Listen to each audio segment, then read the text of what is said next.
Hi everyone, and welcome to Elite Redux, a Pokemon difficulty ROM hack where Pokemon have 4 abilities. In this playthrough, we're looking to solo every boss fight in the game just like we did with Radical Red. And honestly, I don't know if it's possible, but I'm definitely going to try. And yeah, the main thing we're doing today is hopefully beating Roxanne and getting our first gym badge, and then we also have a rival fight to do and a couple of Team Aqua grunts, I think. But we'll see how the episode goes. And yeah, if you want to skip to any of the battles, feel free to use the timestamps in the description down below. Without further ado, let's get into it. So Roxanne has a pretty crazy team. I actually think this game might end up being harder than Radical Red. I can show you guys her team real quick, and you'll see what I mean. Okay, so here's her team. It's Onyx, Amora, Gligar, Lileep, Cloth, and Hasuian Growlithe. So it's a full team of 6. And they have EVs, like competitive items, good sets, and everything. And yeah, like with the abilities, it's pretty crazy. So Onyx has Sandstream. It has like other stuff too. But like the other thing is like this Amora, right? It gets Primal Armor, which weakens super effective by 50%. It's Primal Dialga's ability from Radical Red. And it gets Permafrost, weakens super effective by 25%. And it hits pretty hard with Refrigerate. And Fossilize, which also boosts rock type moves. And yeah, there's just a bunch of crazy stuff, like a bunch of Eviolites like on Onyx and Lileep. And Lileep is pretty bulky actually. Has like Toxic Recover, Storm Drain to support the rest of the team that's weak to water. Like it's pretty crazy. So yeah, anyways, for this fight, we're gonna be using Wigglytuff, and I'll just cut back to the game. All right, so Wigglytuff, it has Magic Guard, Cute Charm, Inflatable, which ups both defenses by 1 when hit by flying or fire moves, and it has Fur Coat. So yeah, this thing is pretty crazy. With Magic Guard, it's not going to take Sandstorm damage, and it's also not going to take any damage from the Toxic from the Lileep, so we can't get Toxic stalled, which is huge. And then we have a Mental Herb equipped to deal with the Taunt from the Onyx, and that's because we're going to be slower than it, and we need to set up Nasty Plot, and then we can Drain and Kiss everything. And in this game, Drain and Kiss is 75% base power, but it only heals 30% of the damage. But still, it's like the power boost is pretty nice. And yeah, we have Wish Protect to heal back up when we need to, and Fur Coat is just going to let us live a bunch of stuff. And yeah, then the EVs, I'm Modest with 136, and what that does is like we get a jump point in a special attack, so we go from 64 to 66. It's the first jump point where max defense, we have enough speed to outspeed the Amora, and then we have the rest into special defense. So that's the EV spread. And yeah, let's get into it. So yeah, Nasty Plot is free on the first turn just because Onyx can't taunt it thanks to our Mental Herb. And once we're at +2, we like 2-hit KO or 1-hit KO pretty much everything. Because Wigglytuff is strong. It has a 105 special attack. And given that this is the first gym, that's pretty crazy. So yeah, we Nasty Plot. It taunts, which is good, okay. Mental Herb comes in super clutch here. It's probably going to taunt again because it wants to stop us from like protecting and wishing and stuff, which is annoying. But the taunt will wear off eventually, and like we have the setup that we need to. So yeah, Sandstorm rages, but we don't take damage because of Magic Guard, which is so awesome. So yeah, we Drain and Kiss. Taunt again, which is good. The one thing I'll say that's bad about this is it has a Steel move, Iron Fangs, and it's gonna get to go for next turn, and we would have healed back more if it was like at more HP, but we already do so much damage to it. And yeah, even with the Sand defense boost or special defense boost, it takes like that much, right? It's pretty crazy. Okay, we just Drain and Kiss again. Iron Fangs, really annoying, but there's nothing we can do about it. And with Fur Coat, we tank that pretty well. I don't think there's any secondary effects, so we're good to Drain and Kiss now. We'll heal back a little bit. Yep. And nothing can really do much damage to us. Magic Guard is huge in this fight. Okay, Amora. I mean, we just Drain and Kiss here. We're faster, and we hopefully two-shot it.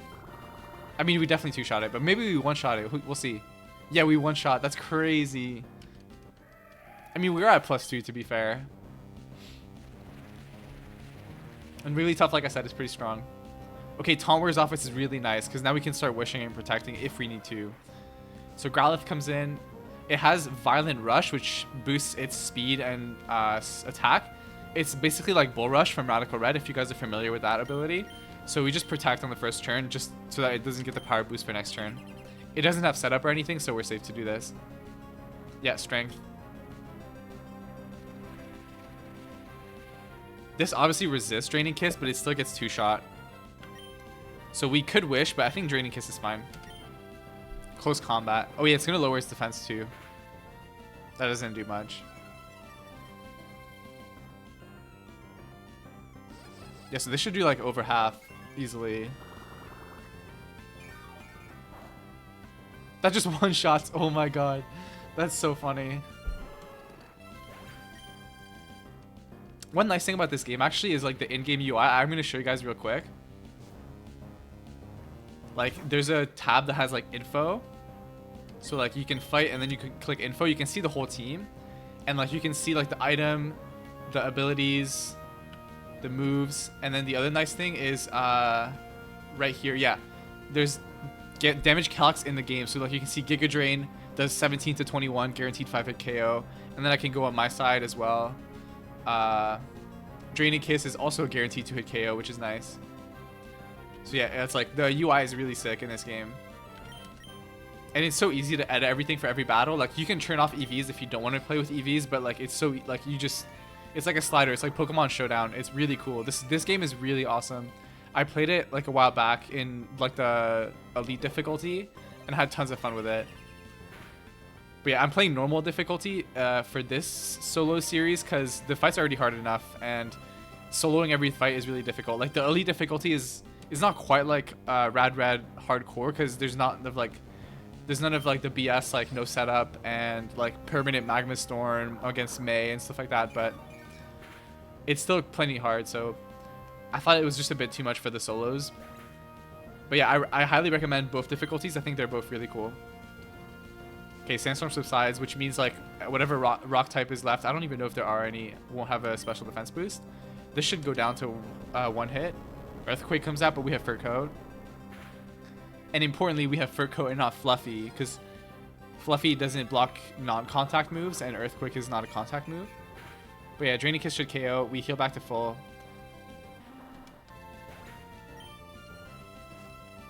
And yeah, this Wigglytuff is putting in the work. I actually had a solo in Radical Red with Wigglytuff as well. But yeah, anyways, Claw should go down to Draining Kiss as well. It will be faster. Like, the scary thing is infinite Rock Slide flinches. But yeah, let's just hope that doesn't happen. Oh, Crab Hammer. It doesn't even go for Rock Slide. Okay, that's interesting. It doesn't do much at all. And yet, Wigglytuff evolves at level 20, which is the level cap. And that's really clutch because I was having a really hard time figuring out how to beat this. It was pretty difficult. But yeah, now we got our first gym badge and we can do the Brendan fight. Okay, so it turns out I was wrong. We can't fight Brendan right away. We have to do this Team Aqua Grunt first. And he has a pretty scary team. And to make things worse, it's in the fog, which means your moves can miss. But to counter that, we have no guard on Primeape. And Primeape is kind of busted in this game because it has Parental Bond, basically, which is called Hyper Aggressive. It has Violent Rush, which boosts its attack and speed on the first turn. It has Anger Point, which like it works like normal Anger Point, but it also I can show you guys. It also, if you get hit just normally, it raises your attack by 1 stage. And then yeah, it gets no guard, and then you can shuffle between no guard and I think I forget the other two, but I can show you guys after. But Primeape is really busted. So anyways, we go for Power Up Punch here on the first turn. We outspeed this thing and we KO it. The sad thing is, like, I wish it had a Focus Sash or something so that we could get to +2 attack instead of +1, since we have like the Parental Bond kind of thing. But yeah, hopefully the Scrub comes in now instead of the Masquerain. If Masquerain comes in, that would be really problematic. Okay, it's Masquerain. Okay, I think it's over. I don't know why it goes into Masquerain instead of the... I mean, so I've been testing this battle like a decent amount to like hone the set and everything. And if it usually goes Scrub first, I've probably done this like 10 times and it's only gone Masquerain once before. So yeah, we have Rock Blast for it. It hits 4 times with loaded dice. and the reason we have to use Rock Blast is because Masquerade has a Focus Sash. But yeah, now the Scrub can just poison us, which is really bad.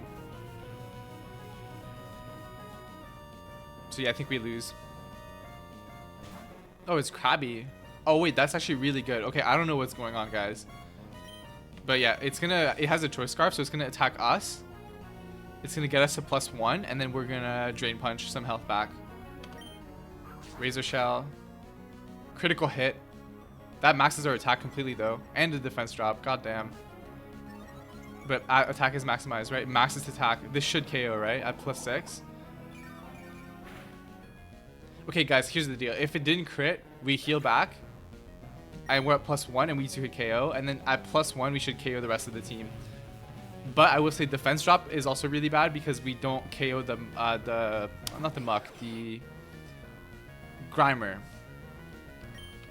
Okay, so we high horsepower this thing. We're at +6, it should KO. Hopefully we don't get poisoned. But even if we do, it shouldn't matter. Actually, you know what? It's kind of funny. The crit did work into an advantage. I'm surprised we lived it too.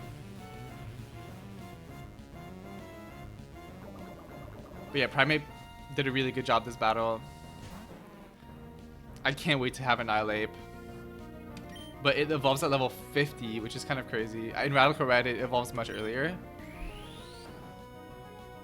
I think it's like, I don't know, I want to say it's like in the late 30s. Okay, that's the battle. Definitely pretty tricky. And now we can do Brendan. So I can cut to that, but before I just wanted to show you guys the other abilities for Primate. They're really cool. I think it's Moxie for sure. What's the other one though? Let's see.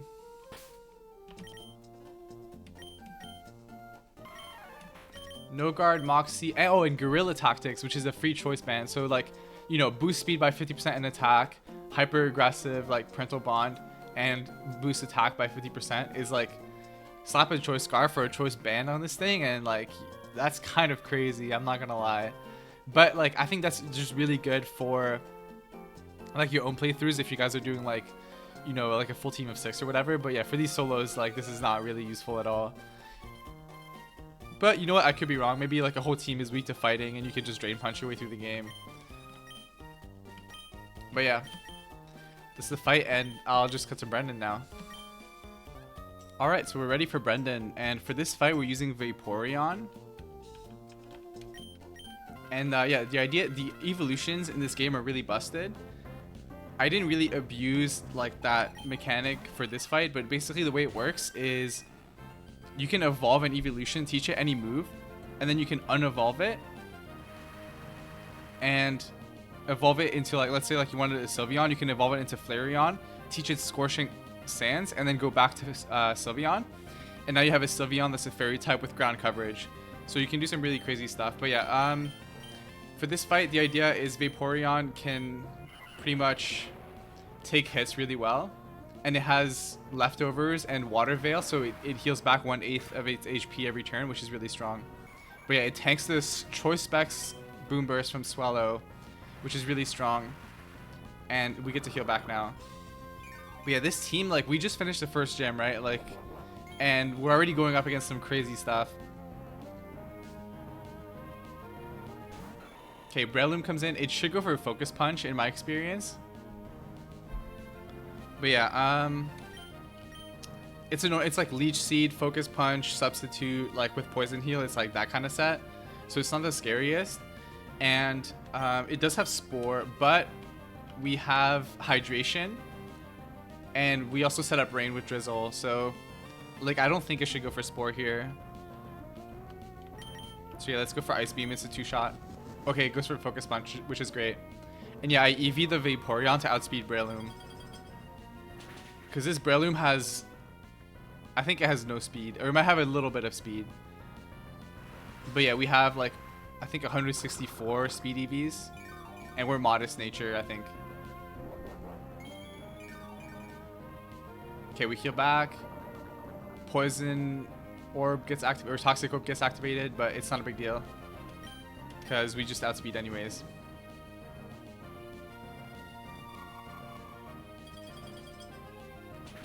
And yeah, even if we didn't outspeed, it just goes for focus punch for some reason, which honestly I'll take. Like, this battle is really difficult already. Like, I'll take anything I can get. It going for spore and like stalling out our rain and all that is just really annoying. So actually, you know what, because we're faster, it doesn't work like that. Yeah. Okay, Rune Rodriguez comes in.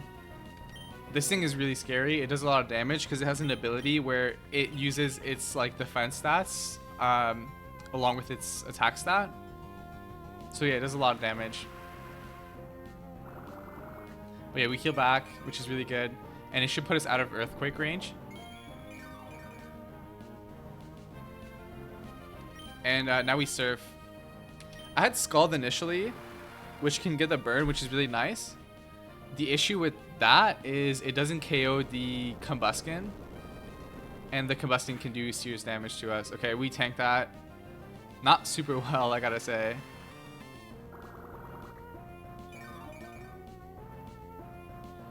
Okay, we'll definitely protect this turn.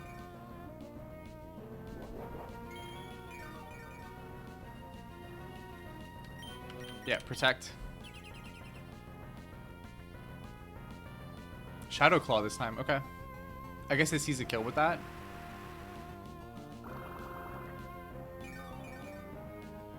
But yeah, the Water Veil plus leftovers is just crazy. Okay, we'll outspeed. We get to go for Surf. Then we heal back, and then we can protect on whatever comes in and heal even more. So I think we're in a good spot here. But the Araquanid is really scary. But thankfully, like, it has Water Bubble, and we have Water Absorb, so like we don't take damage from its water moves, which is super important. It's, yeah, Araquanid, okay. So we just went for Surf, so we can protect. This is gonna get really stally, so I apologize in advance, but we have to toxic stall this because we are walled otherwise.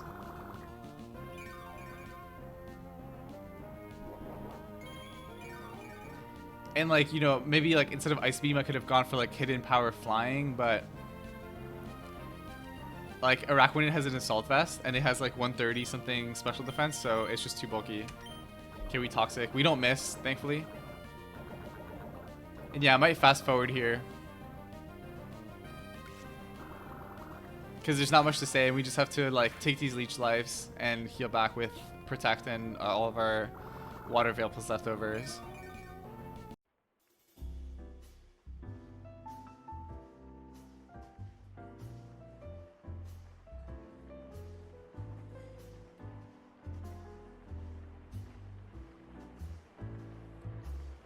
Okay, so we're pretty much done with the toxic stall. The only issue is I think we need a double protect, and I really hate having to rely on that because I think we're in jump kick range from the what's it called? The Combustion. So we need to heal. And like Ice Beam doesn't, like, us attacking doesn't make a difference because we won't KO it. So yeah, we might as well protect. We don't get it though. Okay. Oh, it goes for Hidden Power? Wait, what? Why? Oh my god. I think we just win because of that. Yeah, we do. That's so weird. Oh my god. I guess I feel kind of bad. Like, I don't know if this is like the most consistent strategy, but this fight is really difficult, guys. Like, I think this game might be harder than Radical Red, actually. I know I already said that, like, I think during the Roxanne fight, which I recorded yesterday, but yeah. We just go for protect here because we failed the double, which means we can go for it again. But let me calc, actually. If we're out of range, we might as well not protect. Let's see. Is it here? Yeah. Yeah, jump kick does 54 to 65 guaranteed OHKO. Okay. Okay, so we have to protect. Jump kick. Kept going and crashed.